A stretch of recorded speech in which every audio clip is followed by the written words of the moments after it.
So we are going to do theories of international trade today. So the first theory we are going to look at is absolute advantage theory.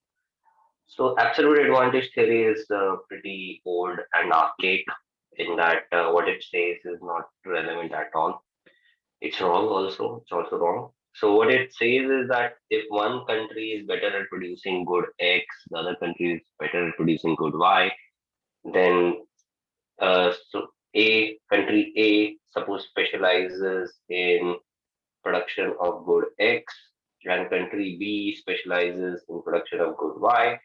So A should give X to B, and B should give Y to A. B should give Y to A. So that's how this particular theory is built. Okay, so essentially what it's saying is that suppose US and UK have a productivity levels which are according to this table given here. So in order to produce one bushel is a measure. You can think of it as kilogram. So according to this theory, if let's say US can produce 6 bushels of wheat with 1 hour of labor, but UK can produce only one. So US has a advantage when it comes to production of wheat, whereas UK has an advantage in production of cloth because it can produce 5 yards of cloth per year, whereas US can only produce 4 yards of cloth. So what we have is that in this situation, US has absolute advantage of for wheat, and UK has absolute advantage for cloth. So in this case, US should give its wheat to UK, and UK should give its cloth to US. So that's how the trade should happen. So who should trade what? So that is given by this particular situation. But if you imagine two countries like US and India, so suppose we are talking about US and India for the same wheat and cloth matrix. So let's say US had, India had. Okay. So US can produce 6 units here and 4 units here per hour, but India is inefficient in both of them, let's say, and we can only produce 3 units of wheat and 2 units of, or not two, 1 unit of cloth per hour, 1 yard of cloth. So according to this theory, US is better at everything and as such has no point trading with India. Okay, so that is where the shortcoming of this theory lies in that it says that if there is no absolute advantage, there should be no trade. Okay, so let's look at the second theory, which is the comparative advantage theory. So according to this law, even if one nation is less efficient than the other nation in production of both commodities, there's still a basis for mutually beneficial trade. So even in a situation like this, trade can be beneficial. Okay. So the first nation should specialize in production and export of the commodity which its absolute disadvantage is smaller, and import the commodity in which its absolute disadvantage is greater. So what it's trying to say is, looking at this table, just try to write a new metric which is wheat upon cloth. So what is the wheat upon cloth thing here? So this is 3 by 2, whereas here it is 1. Now what is wheat upon cloth? Tell you. So consider US. US produces 6 kg wheat per hour, and it produces 4, let's say, yard or meter cloth per hour.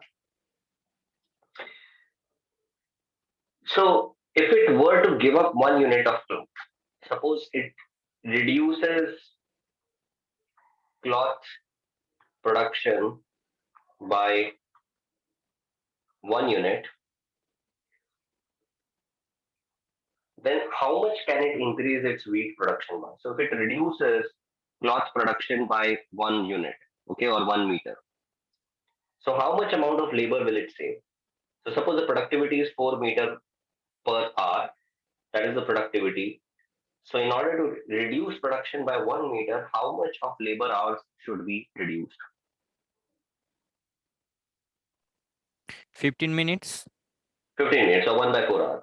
So it means you can save 1 by 4 hours of labor.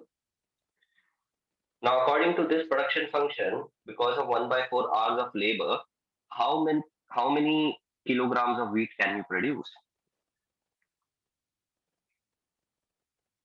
6/4. 6 by 4, which is basically 3 by 2 units of wheat. So the essential things to focus on is that if you reduce cloth by 1 meter, you produce 3 by 2 units of wheat. So that is this metric 3 by 2.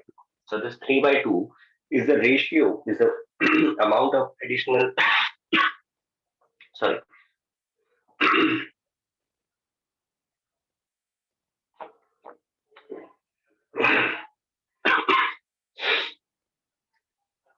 Hmm. It is the amount of additional wheat you can produce by giving up every unit of cloth. Okay. Now, what is that number for India? So, for India, it is 3. It means that India can produce 3 units of wheat. So, India increases wheat by 3 units for 1 unit reduction in cloth. Okay, so for every unit reduction in cloth, India can increase its wheat production by uh, increase its wheat production by 3 units. So that number 3 and 3 by 2 are different, and this variation becomes the basis for trade in the comparative advantage theory. Okay. So how can we show this? So in order to show this, suppose that so we have to find some Pareto improvement which is possible by trading. Okay, so for these production numbers, let's assume that India can. So for these very production numbers 6341, okay, so US, India, wheat, cloth 6421. So let's take this table as a benchmark. So for this very production table, let's say India, oh, 3 a.m. So the idea is US can produce wheat by giving up less amount of cloth. So this is 3 by 2, this is 3. So US can produce wheat at a lower cost. The cost of wheat to US is 3 by 2 units of cloth, whereas the cost of wheat to India is 3 units of cloth. Okay, so if cloth were a currency, US would be producing wheat at a lower cost. So US is better at production of wheat. And so the cost of wheat is in terms of cloth is cheaper.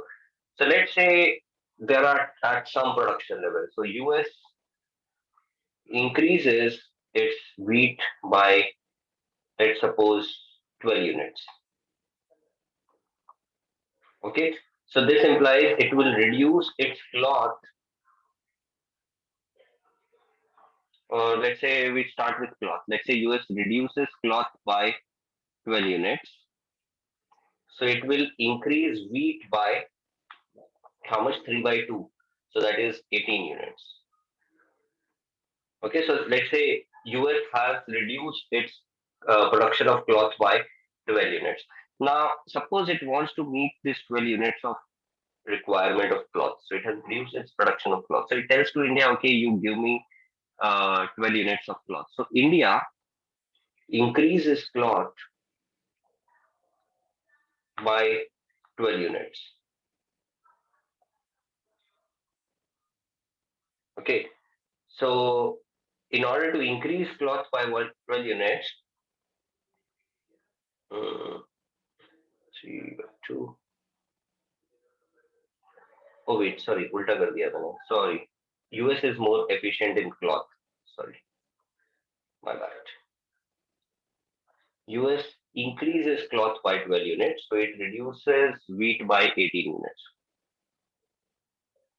So it reduces wheat by 18 units.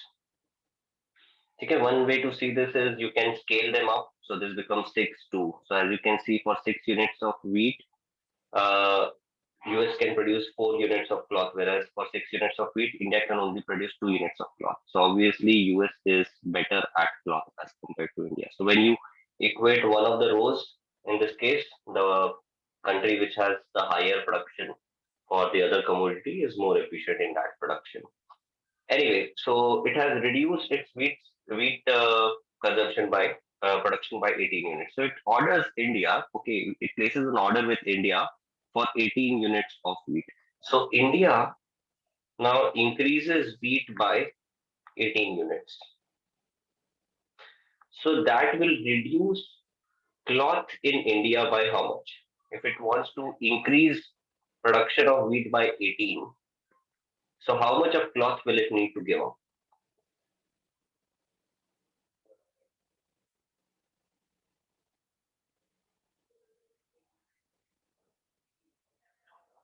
So for 6 units of wheat, remember this number 3, 3 wheat per cloth. So for every Six. unit of cloth, yeah, for every unit of cloth, they give up 3 units of wheat. So for 18 unit of wheat, they'll need to give up 6 units of cloth. So the ratio is 3 here. So they reduce their cloth consumption product. They will have to reduce their cloth consumption by 6 units. Okay.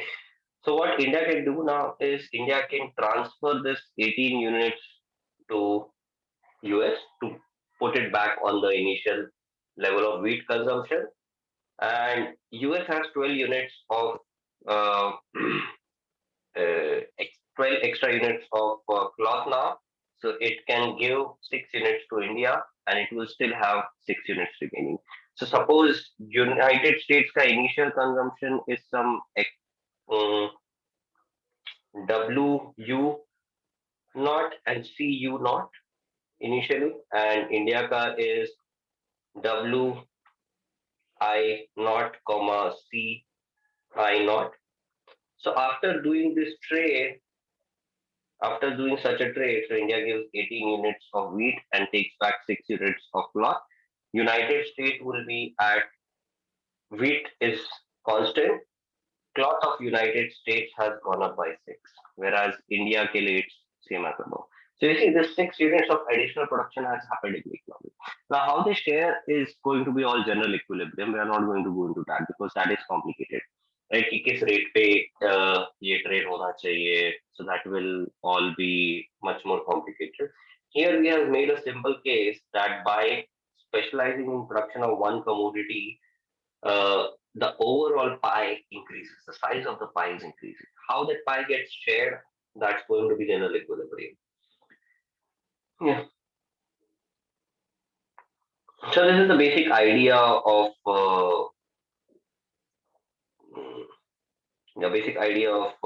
competitive advantage theory.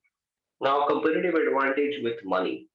So suppose the wage rate in United States is 6 per hour. Since 1 hour produces 6 wheat in US, the price of bushel of wheat is price of wheat equals to 1. Okay, so suppose we introduce labor costs here, and suppose in the US the labor charges are $1 per hour. Okay, so wage in US is equals to $1 per hour.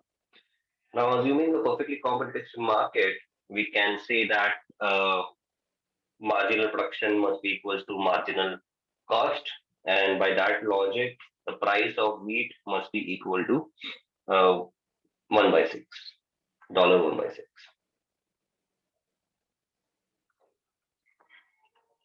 And price of uh, uh,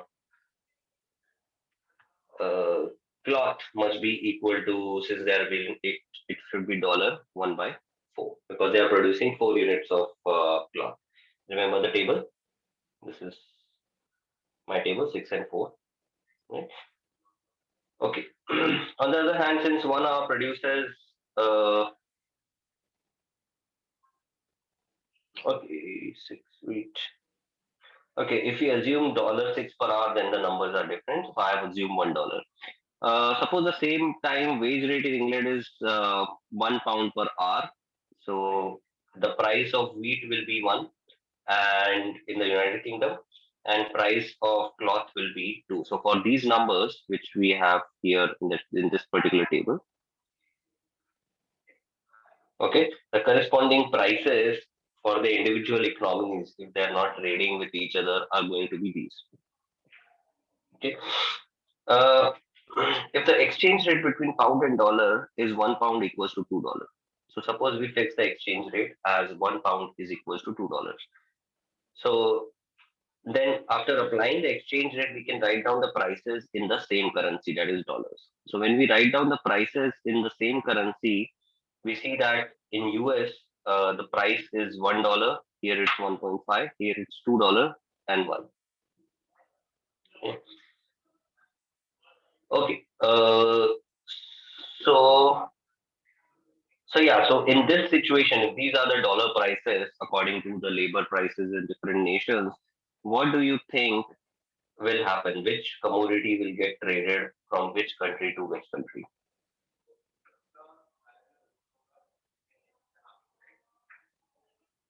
I hope you can see this table.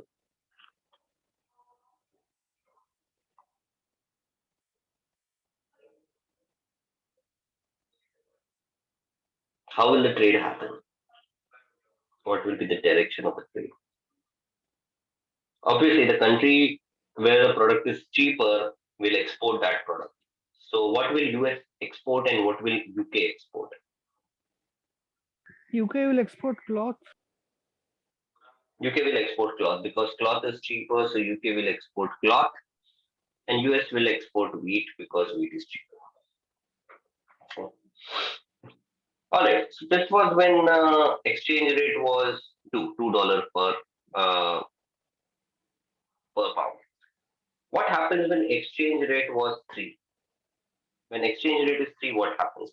So when exchange rate is $3 per pound, then these numbers will change because we are doing everything in terms of United States. These numbers remain fixed, whereas these numbers will change. What will these numbers become? These numbers will become 3 and 1.5. So if these are the numbers, what will happen? Who will trade what? Remember, this will also involve international economy, which we have done about exchange rates and all those things. So, how will trade start, and what will be the impact of trade on the exchange rate?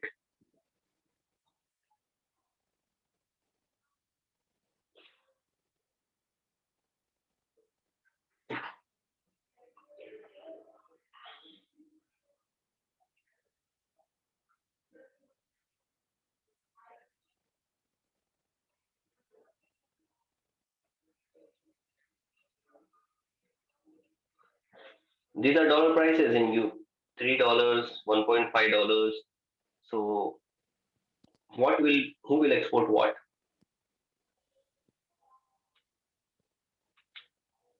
So US So, will export wheat. so US will So, export wheat. yeah, US will export wheat. And what about cloth? Sir cloth तो दोनों जगह ही same है $1.5. Exactly. So nobody will. So the only trade which will happen is US will be exporting wheat. So there will be trade in only one commodity, that is wheat, going from US to UK. Okay. So what will be the impact of this on the exchange rate?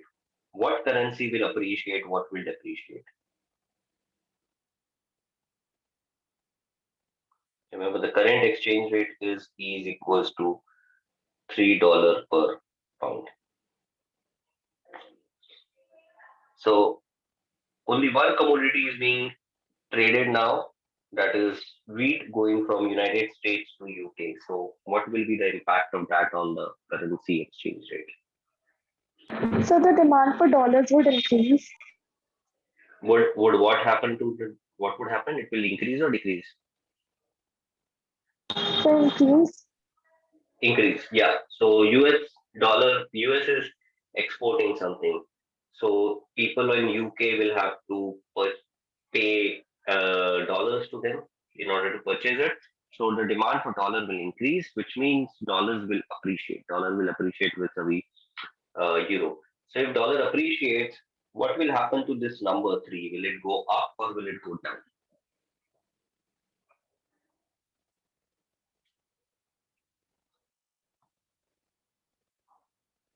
So go up. Go up. So you're saying with £1, if you were able to buy $3, now with £1, people will be able to buy $4 or $5. Is that what you're saying? No. It's a down. So it will reduce. It's a It will reduce. reduce. हाँ. Exactly. So hmm. this is what you need to keep in mind. Okay. Appreciation of a currency doesn't directly mean कि वो number बढ़ेगा. You have to keep in mind कि units क्या है यहाँ पे dollar per pound. If I were to write it in terms of 1/3 pound per dollar, then your answer would be correct that this would go up. But since I've written it in terms of $3 per pound, here the number will go down. Okay, so this is what you need to keep in mind. So this will come down. Okay, so when dollar appreciates, this exchange rate will come down. So these prices, 3 and 1.5, they will change. This will become something like 2.5 and this will become something like 1.75. And then trade, still wheat will get traded here, but now trade in this will also start happening. Sorry, क्या कर रहा था मैं? हाँ, this will reduce 1.25 something. Trade in this thing will also start. Eventually trade and prices, trade will, sorry, currency will get stable at a point where forex demand is equal to forex supply for both the countries. Okay, so that part we have already handled. ठीक है कि यहाँ पे हम लोग तब तक trade होता रहेगा जब तक forex demand and supply equal हो जाएंगे. इट्स नॉट अबाउट कि प्राइसेस इक्वल हो जाने चाहिए और something like that. Ultimately exchange rate की वजह से यहाँ पे चीजें चेंज होती है. But also keep in mind exchange rate की वजह से the labor charges in both the nations will also change. So a lot of things are much more complicated. So, but the idea is here that if we they can give you situations like this in which only one thing is being created. So let's look at this situation and you tell me what will happen here. So if exchange rate was 1, what would happen? Remember this table was for exchange rate 2. What would be the numbers when exchange rate is 1? And the final answer which I'm asking is what will happen to dollar? Will it appreciate or depreciate? This is the question. What happens to dollars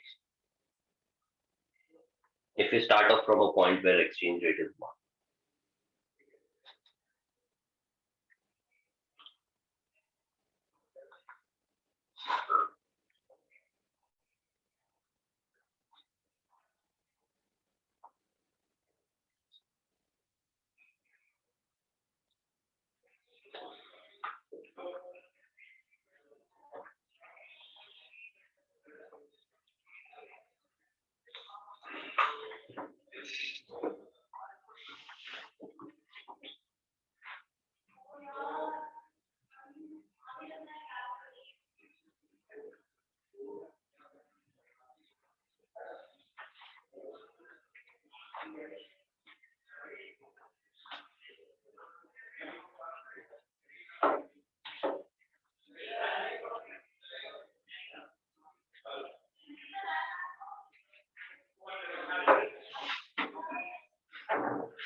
So it will be same as 1 and 1.5. What the UK prices would be same? Is that what you're saying? The UK prices. Uh, no, it won't be the same. It won't be the same 1 and 1.5. They'll be different, right? See, first of all, we have to write the UK prices in pounds. What are the UK prices in pounds? So that we have here. UK prices in pounds for the two commodities is 1 and 0.5. And then you apply a exchange rate of 1. So 1 becomes 1.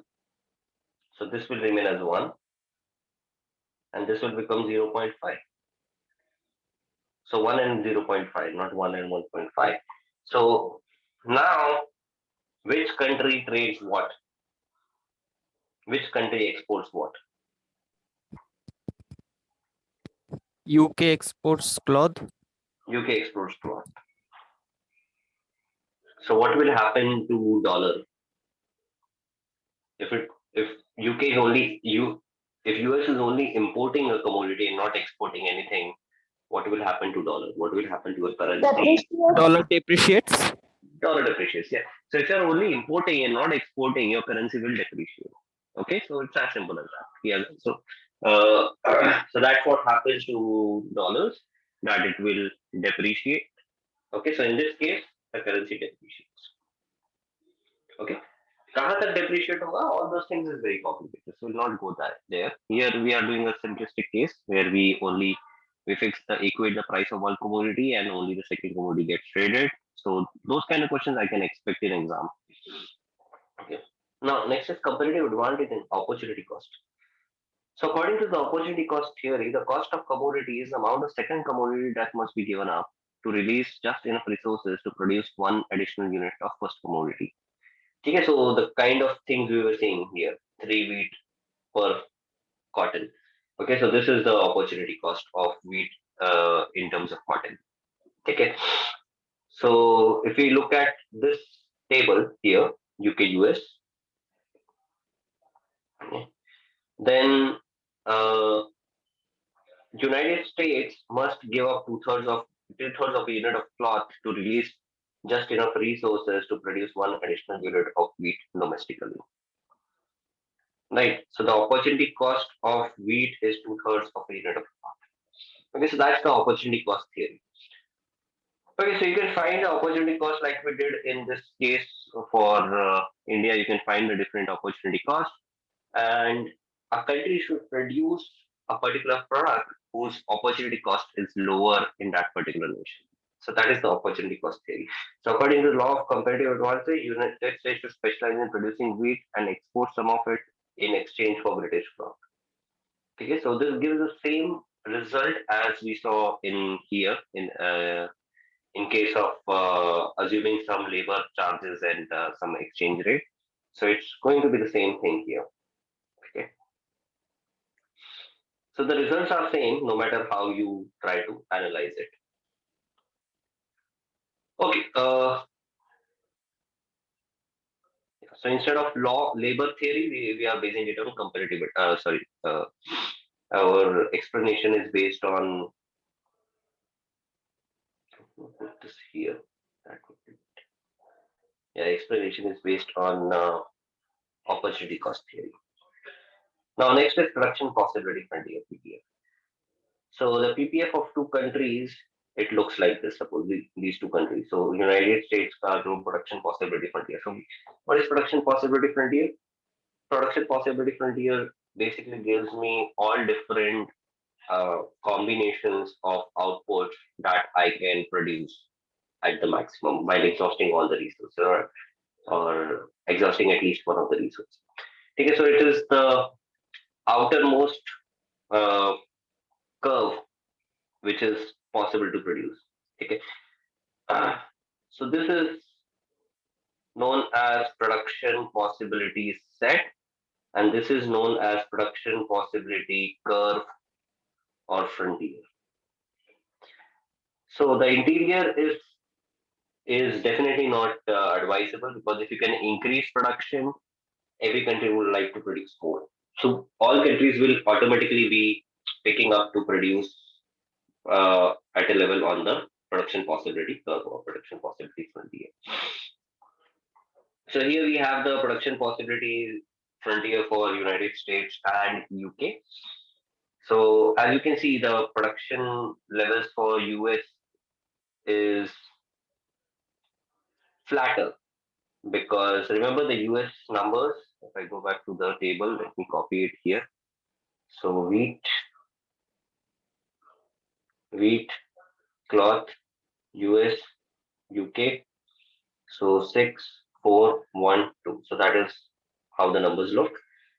So for US, when it reduces wheat by 6 units, okay, when it reduces wheat by 6 units, it increases cloth by 4 units. So for US, if wheat reduces by 6, cloth increases by 4. Okay. Whereas for UK, when wheat reduces by 6, in order to compare, I'm doing like for like, cloth will increase by, so for 1 unit reduction, this goes up by 2. So for 6 units reduction, this will go up by 12, right? So starting at this point for United States, if I come back by 60, right? If I reduce by 60, this will go up by 40. Okay. But in here, if I come back by, let's say, even 20, so you see the ratio is 1 is to 2. If I come back by 20, my production goes up by 40. Right. So in order to produce 40 units of cloth, in order to produce 40 units of cloth, US must give up 60 units of wheat, whereas United Kingdom only needs to give up 20 units of wheat. So basically, UK's cost for cloth in terms of wheat is lower. Okay, so UK's cost for cloth in terms of wheat is lower.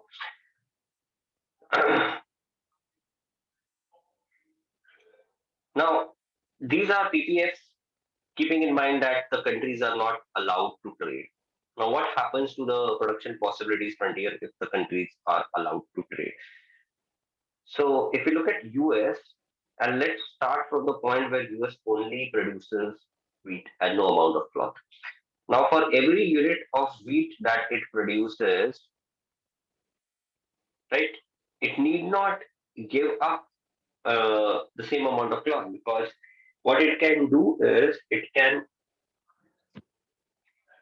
produce, it can basically tell to UK, okay, I will give you some cloth, and in exchange I'll give you wheat, in exchange you give me some cloth. So they can agree to some sort of a trade deal, and they can arrive at some negotiating table which will basically allow United States to get more cloth for every unit lost in wheat because they are trading now. So that's the idea of comparative advantage.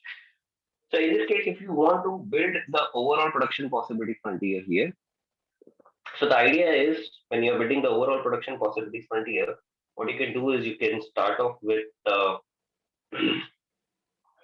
common axis for wheat and cloth. All right. Now here, what is the maximum amount of wheat? So wheat for the total amount of wheat which can be produced is 180 plus 60. So that's going to be 240. So that's the maximum amount of wheat which the total two countries could together produce. What is the maximum amount of cloth that they can produce together? So that's 120 plus 120. So that's going to be 240. Okay. Okay. Now what is the production possibility frontier? So initially, suppose both countries are producing. Uh, yeah. Initially, suppose both countries are producing wheat. Now, when they start to produce cloth instead of wheat, which country should move from producing wheat to cloth first?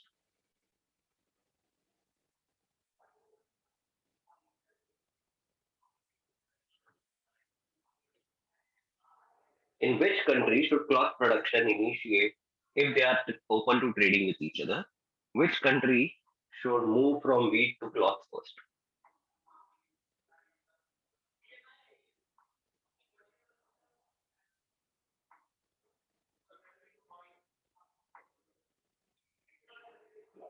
Which country is more efficient?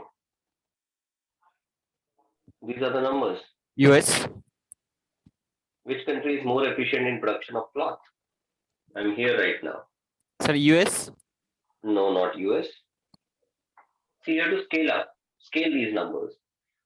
Six for 6 units of wheat, US produces 4 units of Oh, cloth. For 6 units of wheat, this guy produces 12 units of cloth. UK, So 12 is UK. greater than 4. It's going to be the UK. So UK should give up. Also, another way to look at it is from a graphical perspective. Look at these two curves.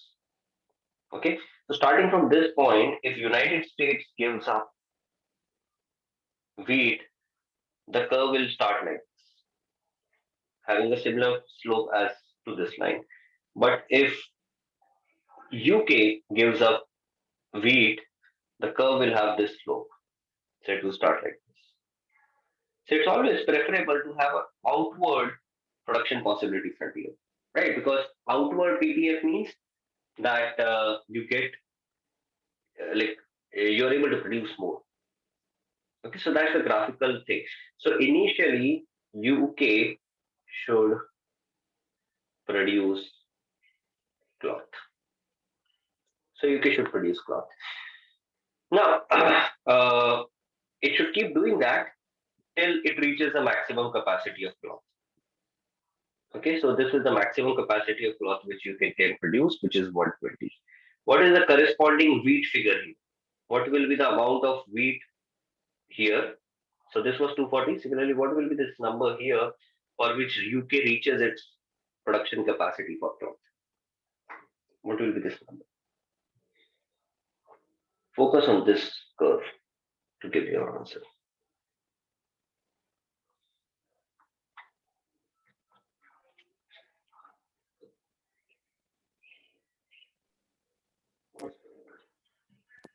It's a 40. 40. All right. Any other answer?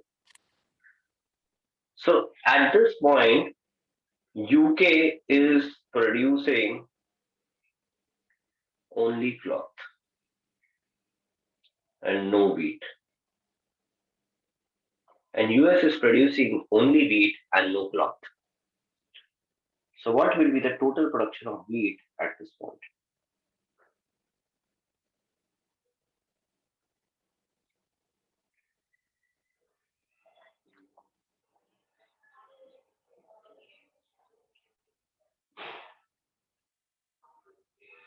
Okay, looking at this figure, what is the suppose US only produces wheat and UK only produces cloth. So what is the amount of wheat that you can produce?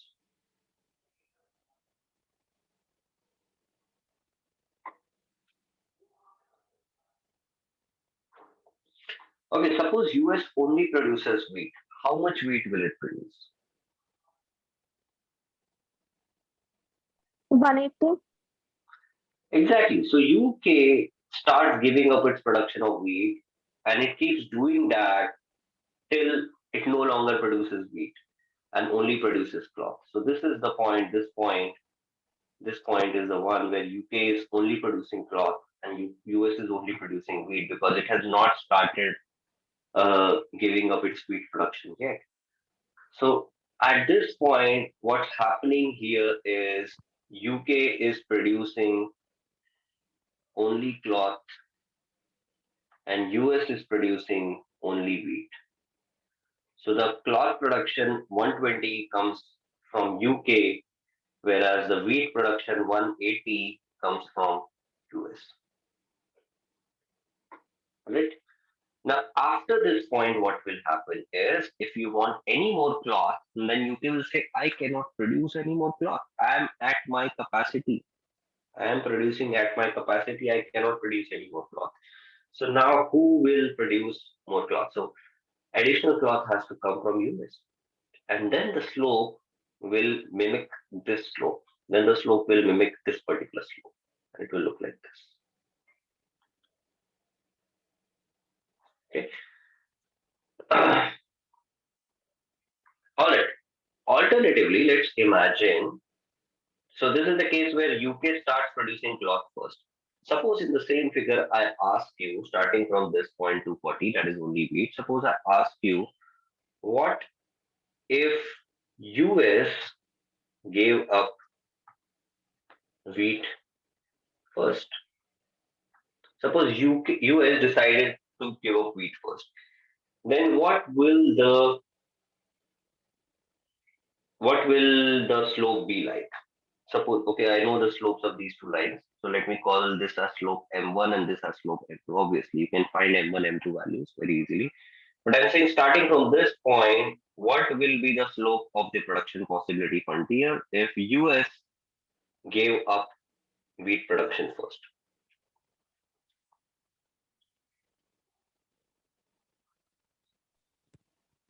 Will it be M1 or M2? M1. M1, very good. Okay. So if US starts giving up wheat production first, we will have this. Okay, such a line.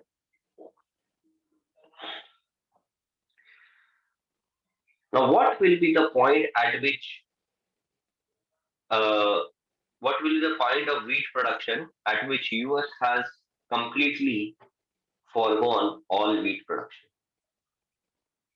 Like US is only producing cloth now, UK is only producing wheat. What will be the amount of wheat production now?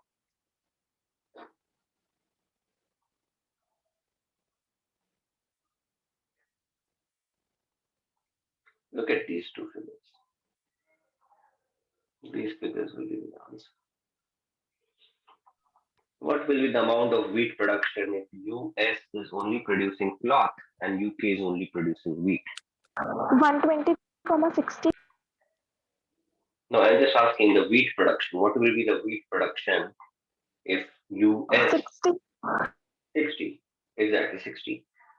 Right? So I was coming to the second bit, the amount of cloth production. So US has completely started producing cloth.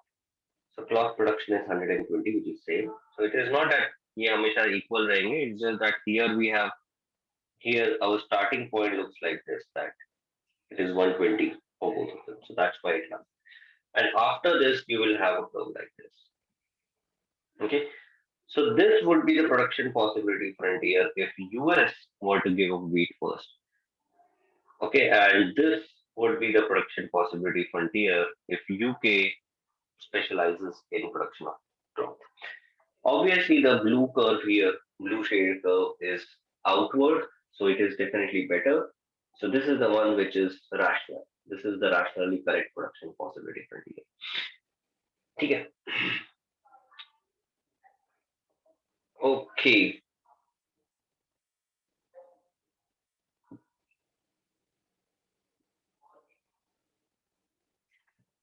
All right. Next is figuring out the equilibrium price.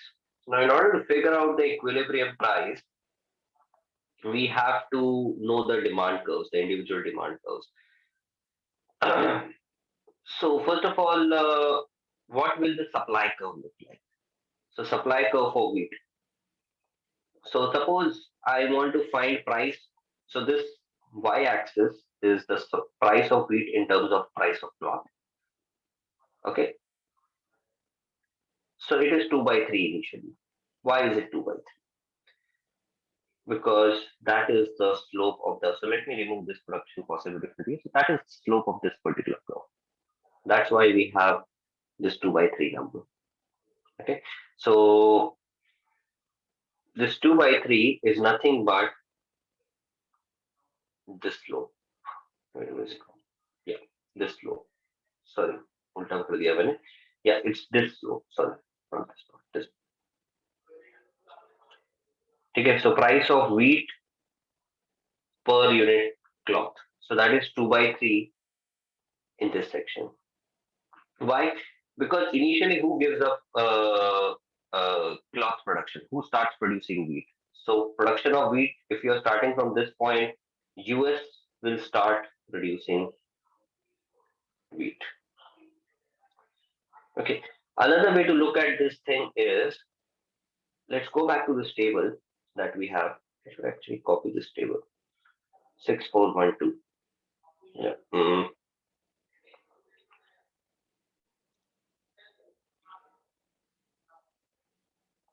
Copy. Yeah. All right. So I know that if United States were to operate individually, then price of wheat upon price of cloth will be 3 by 2, right? And say price of wheat upon price of cloth will be 2 by 3, right? Because we saw that for if labor cost was $6, then price of wheat was one, price of cloth was 4 units of cloth for 6 rupees. So every unit of cloth will cost you 3 by 2 rupees. So when I take a fraction 1 upon 3 by 2, so that's 2 by 3. Okay, so you can fix up some cost of labor and figure out what is going to be price of wheat upon price of cloth. Whereas when I do the same analysis for UK, so suppose pound one is the labor price, pound two कर देते हैं, then price of wheat will be equal to 2 and price of cloth will be equal to 1. So PW by PC will be equal to 2. Okay, so when US is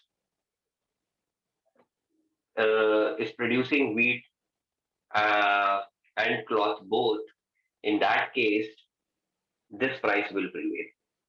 But when US has reached its maximum production capacity of wheat, so suppose you are somewhere here. Just let me draw a neat production possibility frontier first.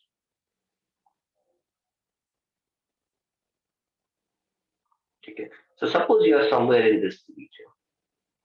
So in this region, US is producing wheat and cloth both, whereas UK is producing only cloth. Okay, so UK is producing only cloth in this region. So in any point here, suppose you fix up this point. So UK is producing only cloth, whereas US is producing wheat and cloth both. So as you increase your wheat supply, you will move towards right on this curve, on the production possibility frontier. US will increasingly uh, give up its cloth production in favor of wheat. So if you want more wheat demand, initially at this price level, US will start giving up its cloth production because US specializes in wheat. So if wheat demand has to be ramped up, initially US will do it. Okay, so we are starting from this point, and initially we are looking at what happens when demand for wheat rises. So first, US gives it up, so the price has to be 2 by 3. Now, once you reach this point, then what happens is US says, now I cannot produce any more wheat. UK, you need to step up, you need to produce wheat for me. So what will happen is you will reach a point like here on this section of the demand of the production possibility frontier, and here the price ratio is 2. So for different demand curves, the equilibrium will be this different. So suppose the demand curve looks like this. Okay, suppose this was the demand curve. So this would have been the equilibrium demand for wheat, and this would have been the equilibrium price. Had demand curve looked like this would have been the equilibrium demand, equilibrium price. Okay, so for different demand curves, you will the equilibrium of the demand and supply curve will give you whatever there is. But the important thing here is demand curve तो मुझे कोई नहीं देगा. But this theory, with the help of this theory, you should be able to decipher the supply curve. The supply curve is important. Now the maximum production is 240. So production cannot go beyond 240. So after this, the supply curve becomes completely vertical, right? So that is your supply curve for wheat. Similarly, supply curve for cloth. So initially, UK gives up supply for cloth. Starts producing cloth. So for UK, the price of cloth is, so here the ratio will be PC upon PW. So we are just going to invert these two numbers, 2 and 2 by 3. So thereby we get these numbers half and 3 by 2. So initially UK starts producing cloth. Here UK starts producing. When it reaches its capacity of 120, then US will have to start producing cloth. So depending on the demand curves for cloth and wheat, we can figure out what's going to be the equilibrium price, and all that is basically general equilibrium. So we'll not go in that direction. Okay. So this is the comparative advantage theory, uh, which basically says that if so they usually give such tables and ask you which country will trade what. Okay, so those are the kind of questions which they mostly ask. Now let's look at heckscher ohlin. So what happens in heckscher ohlin? Uh, so now we extend the trade war into important directions. First, we explain the basis of comparative advantage. Uh, what basis of what determines competitive advantage. We have seen in previous chapters that the difference in relative commodity prices between two nations evidence of their competitive advantage and forms the basis for mutually beneficial trade. So हमने ये देखा कि if there is difference in prices, okay, so one thing was definitely this particular table which we looked at कि prices अलग अलग है तो competitive advantage हो गया. Okay, so if the prices are different, that is comparative advantage. But let's go deeper. Why are prices different in these two cases? So we now go one step further and explain the reason or cause for difference in relative commodity prices and commodity advantage between the two nations. So the idea is competitive advantage was relevant when technology was different across different countries. So ऐसा था कि US की technology अलग है, उनके पास capital है बहुत ज्यादा, तो they are better at producing everything, but uh, relatively better at some other thing and all those things. But the idea was technology was different in US and UK. Technology was different in the West and the East. So the idea for competitive advantage was कि because there are technological difference, that is why some country has a competitive advantage over some other country. What Hexer always said is कि no, technology is not different. What's different is the endowment for capital and labor. कल को अगर US ने अपनी पूरी technology patent free करके India को दे दी, that does not mean that India will have the same price ratios as compared to US. India will have still have different price ratios because of the difference in amount of labor and capital. It is the ratio of labor and capital which decides the difference in prices of commodities. Okay, so let's look at the first look at the assumptions of Heckscher role in what it says.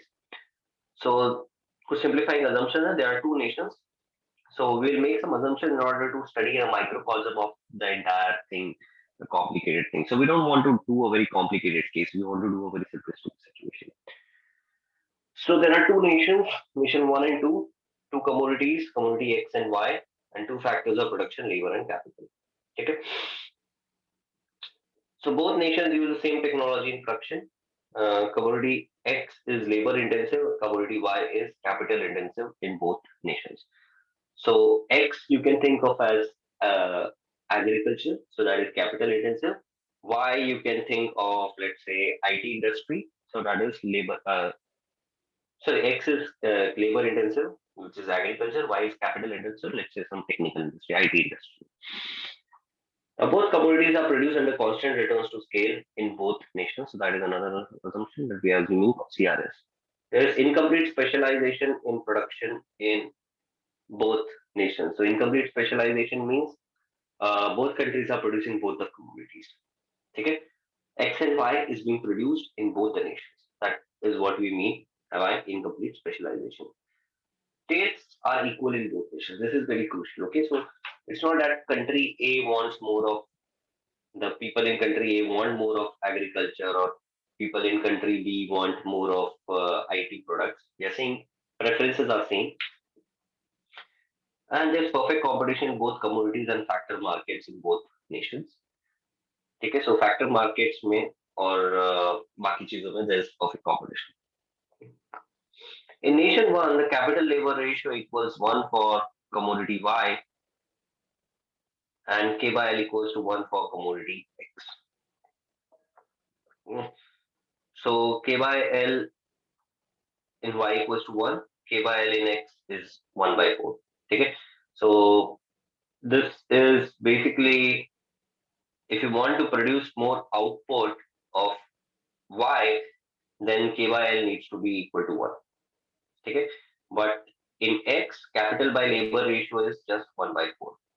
This is in nation 1. Okay, so how are we arriving at this ratio? So just to give a simplistic production theory sake example, agar main लूं, so suppose my production function is quantity equals to under root k. Okay, now wage rate is 1, rental rate is 2. ठीक है, or rental rate is 4, suppose. So in equilibrium, for cost minimization, what would be the capital labor ratio in this particular industry? So suppose that's what I want to find. Okay, so this is our simple Cobb-Douglas situation. So इसको मैं utility की तरह अगर मैं solve कर लूँ, so MRS or MRTS is equals to L K by L, which is equals to W by R, which is equals to 1 by. Okay, so capital by labor ratio is 1/4. But for the same production function, so technology में same मानता हूँ. In another country, let's say Q equals to still under root KL, but wage rate is 2 and rental rate is 1. So in this case, MRTS will be equal to K by L, which will be now equal to 2 by 1. So depending on uh, wage rate and rental rate, the K by L ratio for the same production function is different in two different countries. Okay? So when we are saying K by L ratio is different in these two countries, we are not implying that the technology is different. We are implying that the wage and rental rates are different. Okay? This is a very powerful idea. So if you have any queries, you can ask me.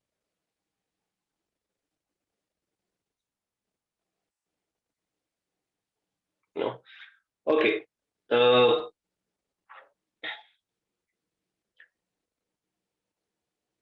Right. So thus for commodity Y is the capital intensive commodity. Commodity X is the labor intensive commodity in both nations. So in both nations, Y is capital intensive. Okay, and X is labor intensive because K by L is lower in both the nations. Okay. Uh, Nation 2 uses higher K by L than Nation 1 in production of both commodities because relative price of capital is lower in Nation 2. Okay. So if you compare here, K by L is higher, and even here K by L is higher. So K by L is higher here. K by L is greater here. The reason for this is very straightforward. K by L is higher here because wage rate is higher in nation 2. So it uses more of capital for per unit labor. Okay, so if you think of agriculture in India, so labor is cheap, capital is relatively costlier. So India में खेती कर रहे हैं तो एक tractor को 4 farmer use कर रहे हैं. यूएस में एक फार्मर ने 4 ट्रैक्टर पे ऑटो सेल्फ ड्राइव लगा के he hires a IT firm and says कि 4 ट्रैक्टर एक ही फार्मर अपना कंप्यूटर से मैनेज कर रहा है. Okay, so that's how the difference is between US and India. The reason being the ratio of rental rate and wage rates are different. So that is the primary. Okay. If R by W decline, producers would substitute capital for labor in production of both commodities to minimize their cost of production. Okay. So if rental rates as compared to wages would reduce, both producers would substitute capital for labor to minimize the cost. So K by L would rise for both commodities. So अगर rental rate कम हो गया relatively, then K by L will rise for both commodities in any nation. K by L rise का मतलब suppose focus करते हैं nation one पे. Let's focus on nation one. Suppose I say this thing happens, whatever is mentioned here, R by W decline. So K by L must rise. Graphically, what would it imply when I say K by L increases? Graphically, ये दो lines क्या होगा? What will happen to these two lines if K by L rises? Would they become flatter? Would they become steeper? Would they move towards right, left, up, down? क्या होगा? What would happen? would become steeper. Would become steeper. Very good. Both these lines would become steeper. For the same reason you can think of here. ठीक है, अगर मैं rental rate यहाँ पे 6 कर दूँ, right? So R by W decline. Okay, rental rate अगर मैं 3 कर दूँ, then this thing will become 1 by 3, right? So the K by L ratio will change. 1 by 4 say 1 by 3 or whatever. It depends on what direction you are taking it. But that's the idea. K by L would rise for both commodities. K by L will rise. So K by L will become uh, more than 1 here and more than 1 by 4 here, more than 1 here. Okay. Now there are two ways to define factor abundance. One way is in terms of physical units. Okay. That is in terms of overall amount of capital and labor available to each nation. Another way to define factor abundance is in terms of relative factor prices. Okay, so factor abundance. So factor abundance is a very crucial idea here. In heckscher ohlin, we talk about factor abundance, relative factor abundance rather, relative factor abundance. Okay, so suppose we talk about capital and labor in two countries A and B. Okay, capital and labor की बात करते हैं. So A के पास let's say 10 units of capital and 2 units of labor है. B के 8 units of labor है. B के पास let's say 5 units of capital and 5 units of labor है. So country A is abundant in both. But if you look at K by L ratio, K by L here is 10 by 8, whereas here it is 1. So K by L is higher for country A. So A has relative abundance of capital. Another way to look at it would be wage and rental rate. So wage और rental rate की अगर मैं बात करूँ और rental rate and wage लिखते हैं. So let's say rental rate here is 8, 10. Here it is 5 and 5. Okay. So R by W, या फिर W by R. So if you think of it as R by W for country A is equals to 8 by 10, whereas R by W for country B is 1. So this is lower. So rental rate as a fraction or proportion of wage rate is lower. So rents are comparatively cheaper in United States. See, if you have anybody living in United States, you'll find that they live in lavish houses, but they don't have maids. Okay, घर बड़े होंगे, गाड़ियां बड़ी होंगी. So, but they won't have a lot of knocker जो होता है. We have maids coming to our houses to do different kinds of stuff. We have helpers, we have drivers. They don't afford it. They can afford a Mercedes, they can't afford a driver. Here, India, where people can have a driver waiting for Toyota, right? So that's the difference. It's not that cars are cheaper there. Relatively, cars are cheaper there. That's what we can say. Yeah. Well, maybe it is cheaper. I'm not really sure about prices there. But the point here is that, relatively speaking, labor is very costly there. So you can look at factor abundance in either of these two methods. Perspective कुछ भी हो सकता है तुम्हारा, absolute number of capital and labor or the price that you are paying for capital and labor. Yeah. So according to physical units, you look at total capital upon total labor. In terms of factor prices, you look at price of capital upon price of labor. Okay, so that's how you do it.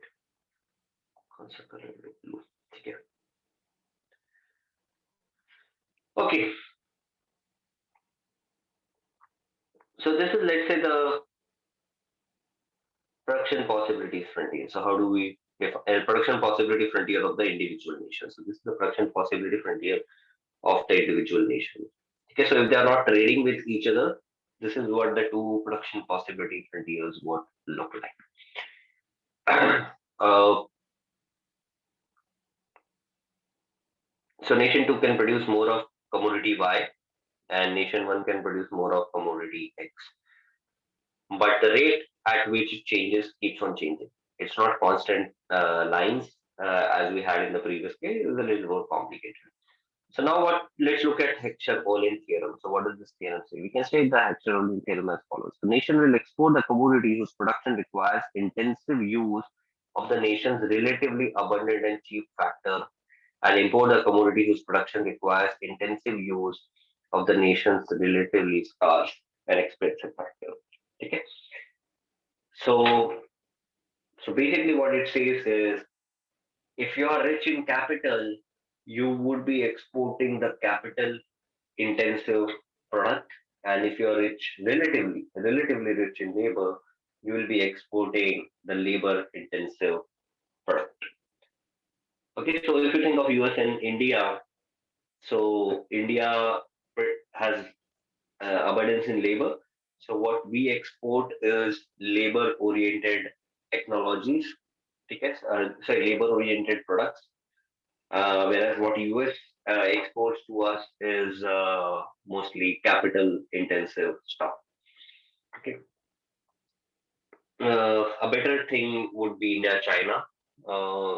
Same rule applies in India China also.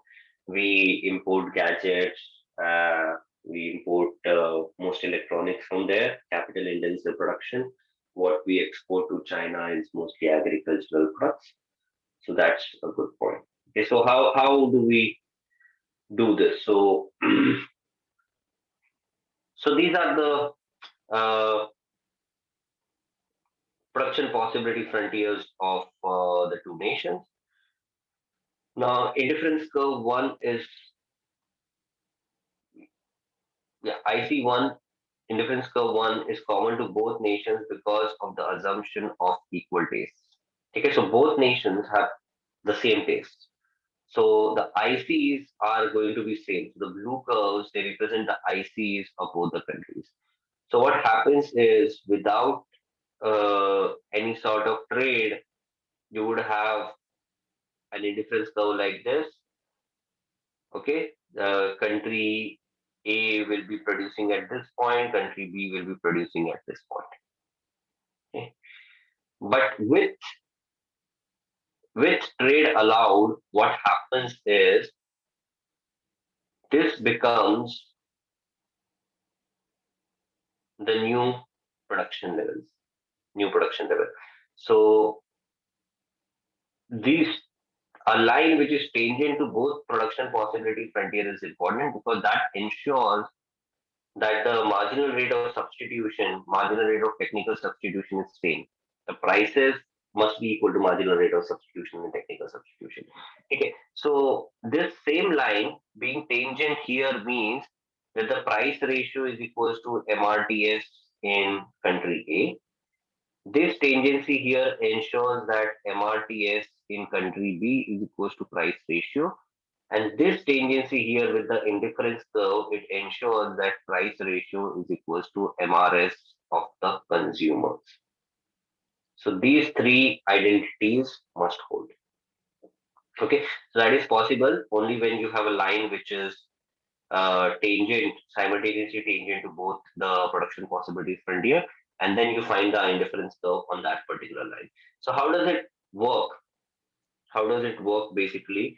It works like this. Suppose I have some random um, two production possibilities frontier like this.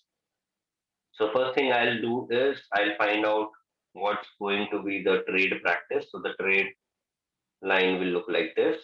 This country will produce at this point. This country will produce at this point. So this is going to be the production. Okay, this, and what's going to be the consumption? The consumption will be the indifference curve, which is now tangent to this black line. So that will be here. Okay, so that's how it works. But the basic thing here is, these some numbers, the game nahi hoga. The game won't be on these numbers, because all that is pretty complicated to find out. The main thing that you need to remember is that which country will export what. The country which has relative abundance in capital is going to export the capital intensive product, and vice versa. Okay, so that is the more interesting thing to remember. Yeah. All right. Now next is factor price equalization theorem. So you can go over the notes. It's already there on the course folder. So if you can go over the notes and you can let me know if you have any particular doubts in this thing. Let's just go over factor price equalization theorem. So the factor price equalization theorem from heckscher says that international trade will bring about equalization in relative and absolute returns to homogeneous factors across nations. So what it means is that the labor and capital price rents and labor wages, they will equate across different countries if trade is free. Okay, so graphically you can show this here. Right? Graphically, that's what we showed. Price ratio equals to MRTS A, price ratio equals to MRTS B. So MRTS A equals to MRTS B, which must be equals to price ratio. So that is graphical outcome. So this is basically another outcome of the heckscher model. It says that eventually, if trade is allowed to happen for free, then this the factor prices, they will also become equal. It does not mean that uh, yeah, this does not mean that कि हम भी dollars में trade करने लगेंगे, but that's the idea. The idea is that even with Indian currency, suppose you are getting $1,000 in United States, then you will get $1,000 into 75 rupees in India for that same at that same point of time. So that is the meaning of factor price equalization theorem. So obviously that doesn't happen because of trade restrictions. So that doesn't happen. Plus labor is not free to move. You cannot move to United States and start working there. Right? पहले कुछ countries थी, Canada, Australia, they used to have very open policy, but then people started going there. So what happens is that when a lot of people migrate to those countries, the labor prices in those countries, it falls. Okay, so when that happened, there was political backlash against open migration policies, and then those countries started to restrict free migration from India, China, other Eastern nations.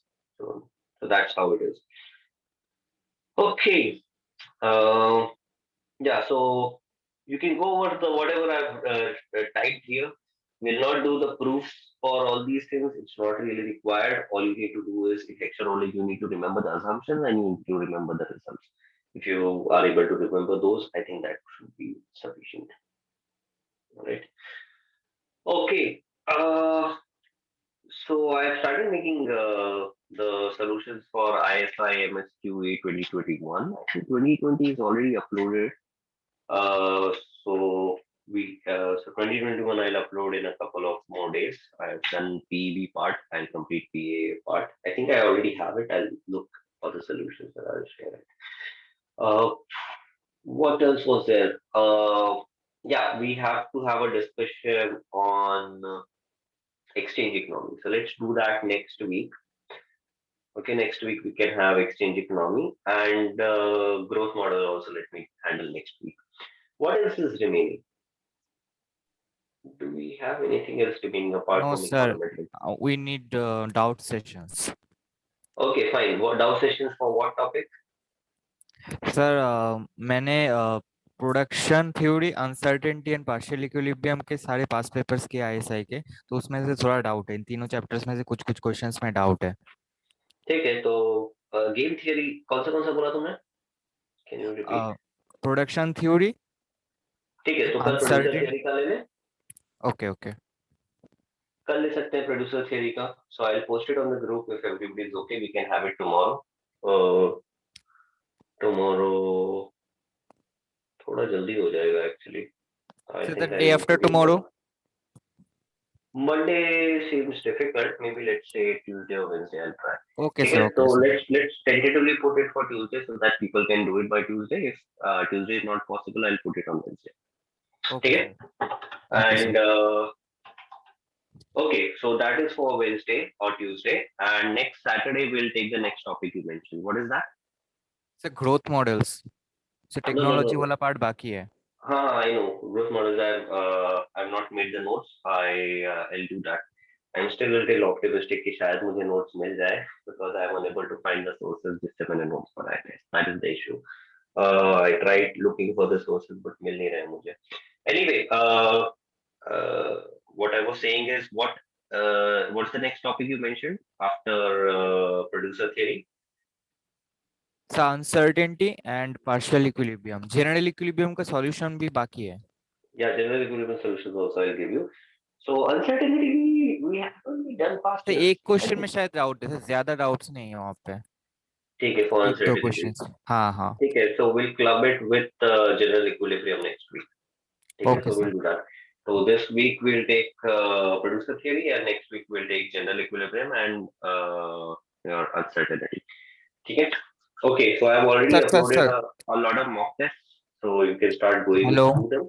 Yeah, yeah, I can hear you. Sir, production theory के साथ partial equilibrium भी add कर दीजिए, ज्यादा doubts नहीं है production theory में, एक ठीक दो है, I'll क्वेश्चन do में ही that. डाउट है. ठीक है, no problem. No okay sir. problem. We'll handle it this week. Cool. All right then.